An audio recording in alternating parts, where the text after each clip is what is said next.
솔로몬의 잠언 2장 1절에서 8절에 오늘 이렇게 솔로몬이 그 아들에게 권면하는 말씀이 나와요. 내 아들아, 내가 만일 나의 말을 받으며 나의 계명을 내게 간직하며 내 귀를 지혜에 기울이며 내 마음을 명철에 두며 지식을 불러 구하며 명철을 얻으려고 소리를 높이며 은을 구하는 것 같이 그것을 구하며 감춰진 보배를 찾는 것 같이 그것을 찾으면 여호와 경외하기를 깨달으며 하나님을 알게 되리니 대저 여호와는 지혜를 주시며 지식과 명철을 그 입에서 내시며 그는 정직한 자를 위하여 완전한 지혜를 예비하시며 행실이 온전한 자에게 방패가 되시나니 대저 그는 정의의 길을 보호하시며 그의 성도들의 길을 보전하려 하심이니라. 아멘. 성도들의 길, 곧 길이요 진리요 생명이 되신 예수 그리스도를 우리 마음 가운데 보존하여 주신다는 거예요. 이 믿음을 굳게 지키게 해주시는 겁니다. 그래서 하나님의 입에서 나오는 모든 말씀이 완전한 지혜요 그 입으로 나오는 모든 말씀으로 살게 하시는 거죠. 그래서 우리의 삶의 방패가 되어 주십니다. 그러니까 우리가 무엇으로 우리 삶을 보호하고 지킬 수 있어요? 오직 하나님의 말씀으로만 상갈 수 있는 것이에요. 그래서 이것을 은을 구하는 것 같이 감춰진 보배를 찾는 것 같이 간절히 진리의 말씀을 구하는 시간이 오늘 말씀 묵상의 시간이다. 말씀을 묵상하는 시간. 솔로몬이 진리의 말씀을 사랑할 수 있었던 이유가 무엇입니까? 그의 아버지 다윗, 하나님의 말씀을 날마다 주야로 묵상하며 주의 율법을 사랑했던 아버지 다윗의 영향으로 솔로몬이 지혜의 왕이 될 수 있었던 거예요. 솔로몬에게는 위대한 다윗이 있었습니다. 위대한 아버지. 솔로몬은 그래서 잠언 4장과 3절과 4절에 자신의 아버지로부터 받은 이 은혜를 고백하고 있어요. 나도 내 아버지에게 아들이었으며 내 어머니 보기에 유약한 외아들이었노라. 아버지가 내게 가르쳐 이르기를 내 말을 내 마음에 두라. 내 명령을 지키라. 그리하면 살리라. 아멘. 솔로몬이 어떤 아들입니까? 아버지에게는 여러 아들이 있었지만 그 중에 아버지가 사랑하는 아들이었고 어머니 입장에서는 아들이 하나밖에 없었던 그 왕자의 경쟁 속에서 유일한 아들이에요. 요즘도 아들 하나둘, 자녀 하나둘 낳기 때문에 외롭죠, 자녀들이. 솔로몬도 그런 거예요. 유약한 외아들이었어요. 과거에는 대가족이었기 때문에 가족들이 자녀들을 보호하고 그리고 또 힘을 합하면 모든 어려움을 이겨낼 수 있는 그런 힘이 가족들에게 있었어요. 요즘엔 그러나 아이들이 하나고 부부가 또 맞벌이 하다 보니까 결속력이 약해져서 가정이 많이 약해져 있잖아요. 솔로몬이 딱 그랬습니다. 솔로몬에게는 많은 아들들이 있었고 경쟁하는 아들들. 그럼 어머니에게는 유일한 외아들. 참으로 육신적으로는 외롭고 연약한데 아버지가 가르쳐주고 이 사랑하는 아들에게 가르쳐준 것이 뭐예요? 하나님의 말씀이에요. 너의 참된 보호자, 너를 지켜줄 수 있는 분은 오직 하나님이시다. 그의 말씀을 사랑하라는 거예요. 아버지 다윗도 가장 어려울 때에 이 하나님의 말씀, 진리를 사랑했기 때문에 그의 아들 솔로몬에게도 진리를 사랑하라고 가르쳤던 것입니다.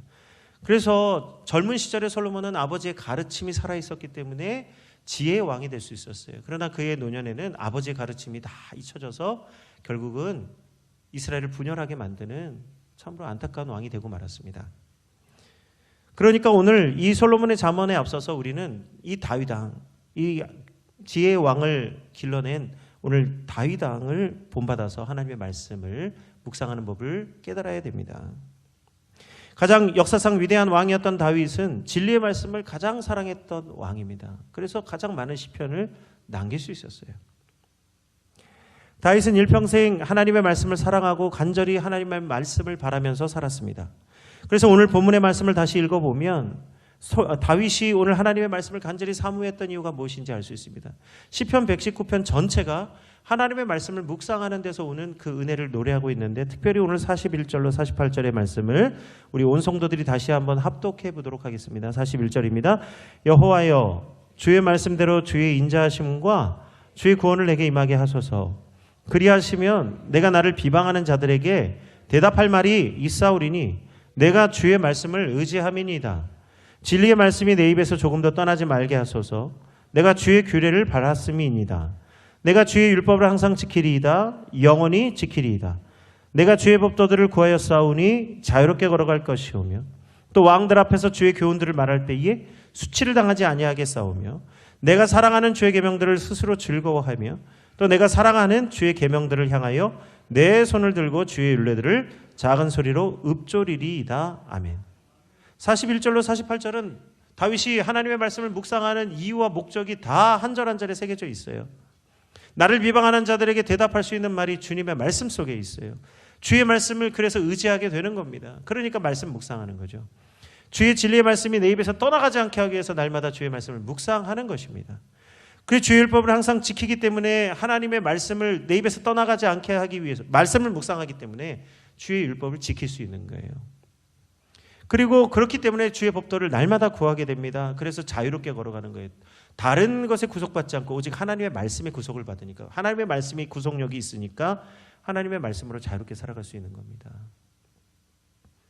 그리고 왕들 앞에서 참된 교훈을 말할 수 있는 거예요. 여러 왕들 가운데 지혜를 자랑하고 실력을 자랑하는 왕들 가운데 하나님을 자랑했더니 하나님이 다윗을 모든 왕들 중에 높여주셨어요. 그게 뭐예요? 참된 교훈, 참된 진리가 하나님의 말씀이기 때문이죠.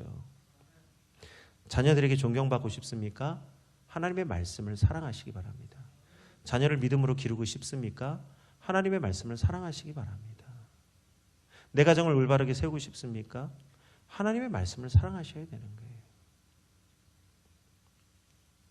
다윗은 그의 삶 속에 일어난 수많은 사건들을 통해서 하나님의 승리를 맛보았습니다. 물맷돌 5개로 골리앗을 쓰러뜨리고 원수들을 무찔렀어요. 이새의 막내 아들로 태어나 아무도 주목하지 않았던 목동이었던 이 다윗은 하나님께서 택하셔서 이스라엘 왕이 되게 하여 주셨어요. 그럼에도 불구하고 다윗은 더욱 하나님을 사랑하고 주의 말씀을 묵상했습니다.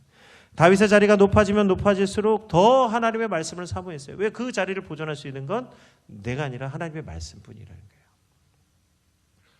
하나님의 말씀이 이처럼 개인의 신앙생활을 위한 것, 개인을 위한 것뿐만 아니라 우리 가정을 세우고 우리 이웃을 섬기고 나라와 민족들에게까지 은혜를 베풀어 주시는 진리의 말씀입니다. 내게 진리인 것은 다른 사람에게도 진리고요. 우리에게 진리인 것은 모든 사람에게도 진리일 수밖에 없는 거예요. 그래서 내게 주신 이 진리의 말씀이 모든 열방과 민족을 위한 하나님의 말씀이 되는 것입니다. 이 진리의 말씀을 내 입술에 항상 두니 얼마나 우리가 복된 인생이 되겠습니까? 다윗의 왕국의 가장 위대한 왕국이 될 수 있었던 것은 다윗이 진리의 말씀 가운데 서 있었기 때문이에요. 그래서 지난주에 말씀 나눈 대로 기도의 본질, 기도하는 한 사람이 기도하지 않는 한 민족보다 위대한 것처럼 진리의 말씀 위에 서 있는 사람이 진리 위에 서 있지 않는 한 민족보다 위대한 사람이 되는 것입니다. 그래서 우리 삶의 근본적인 변화를 가져오는 것은 말씀이에요. 하나님의 말씀. 우리 기도가 예수 그리스도를 본질로 삼는 것처럼 우리 삶이 진리가 될 수 있는 건 하나님의 말씀을 본질로 삼을 때 진리가 되는 것입니다. 말씀을 묵상하지 않으면 삶의 변화를 가져올 수 없는 것이에요. 그래서 묵상이란 무엇입니까? 나의 생각을 내려놓고 하나님의 생각을 듣는 시간이에요. 묵상이라는 말, 히브리어 하가라는 말은 신음하다, 슬퍼하다, 깊이 생각하다라는 뜻을 가지고 있습니다. 그러니까 기본적으로 다윗은 하나님의 말씀을 묵상할 때 애통하는 마음으로 주의 말씀을 읽었어요. 예수님이 말씀하신 것 같이 애통하는 자에게 주시는 복이 뭡니까? 애통하는 자는 복이 있나니 그들이 하나님의 위로를 받을 것이다. 다윗은 항상 하나님의 말씀으로 위로를 받은 거예요. 아마 이 자리에 있는 우리 모든 성도님들도 기쁨이 있지만 동시에 위로받고 싶은 마음이 다 있을 겁니다. 힘들고 어려울 때가 많고요. 특히 우리 인생을 살다 보면 풍랑을 만날 때가 많죠. 그럴 때 위로가 필요한데 사실 위로를 받고 싶지만 위로의 말을 듣기가 참 쉽지 않은 것이 지금 이 시대의 문화죠. 근데 진정한 위로가 어디에 있어요? 하나님의 말씀 속에 있는 거예요. 애통하는 자는 복이 있나니 하나님의 위로를 받을 것이라. 주의 말씀으로 위로를 받는 자는 그 마음이 즐겁고 그 계명을 사랑하게 되는 거예요. 그래서 애통하는 자에게 주시는 위로가 하나님이 기쁨과 하나님의 은혜를 부어주시는 줄로 믿습니다. 그래서 일찍이 어거스틴은 두 도성이라는 책에서 두 부류의 사람을 말했어요. 인류는 줄곧 두 종류의 사람으로 나뉘어져 왔다. 하나는 하나님의 말씀을 묵상하며 그 말씀을 지키는 사람과 다른 하나는 우상을 섬기며 자기 자신의 생각을 따라가는 사람, 두 사람이에요. 우리가 하나님의 말씀을 묵상할 때 주시는 유익이 뭐냐? 하나님의 생각을 따라가는 거예요. 내 생각은 너희의 생각과 다르다. 내 길은 너희의 길과 다르다고 말씀하셨는데 하나님의 말씀을 묵상하는 사람이 하나님의 생각, 하나님의 마음을 가진 자. 묵상하지 않는 자는 곧 우상을 섬기고 자기 생각을 따라가는 사람이라는 겁니다. 그래서 다윗이 날마다 하나님의 말씀을 묵상함으로 다윗의 나라가 매일 기쁨이 충만했고 다윗의 예배가 날마다 하나님이 기뻐 받아주신 예배가 되었어요. 그러나 솔로몬이 하나님의 말씀으로부터 멀어졌을 때 그 나라는 우상을 섬기는 나라가 되었고 두 나라로 쪼개지는 나라가 되었어요. 분열과 다툼. 하나님의 말씀, 진리가 사라지면 나라가 쪼개지고 분열되는 거예요. 다투는 거예요. 진리를 알지 못하기 때문에 항상 두 진영이 나눠서 싸우게 되는 거예요. 그래서 제가 계속해서 설교단에서 절절히 외치는 말씀이 뭐예요? 지금 우리가 진리를 알지 못해서 싸우는 거라는 거예요. 다툰다는 거예요. 말씀을 묵상하지 않기 때문에 진리를 알지 못하기 때문에 둘로 나뉘었다는 거예요. 그러나 지난주에 말씀드린 말씀이 무엇입니까? 핵심이 야곱이 두 국민이 태중에서 싸웠지만 야곱이 20년 동안 오직 하나님의 복을 사모하고 그의 율법을 지켜서 20년 동안 승리했을 때 고향으로 돌아올 때는 에서를 축복하는 사람이 되었고 이 싸우던 두 국민이 하나님의 축복으로 하나 되는 민족이 된 거 아니에요. 그래서 고향으로 당당히 돌아올 수 있었던 것이죠. 기도가 먼저입니까? 말씀이 먼저예요. 오늘 이 다윗이 하나님을 묵상함으로 다윗의 나라가 매일 기쁨이 충만했던 것처럼 우리도 매일 하나님을 묵상할 때 그의 말씀을 즐거워하며 묵상할 때 우리 안에 기쁨이 충만하게 될 줄로 믿습니다.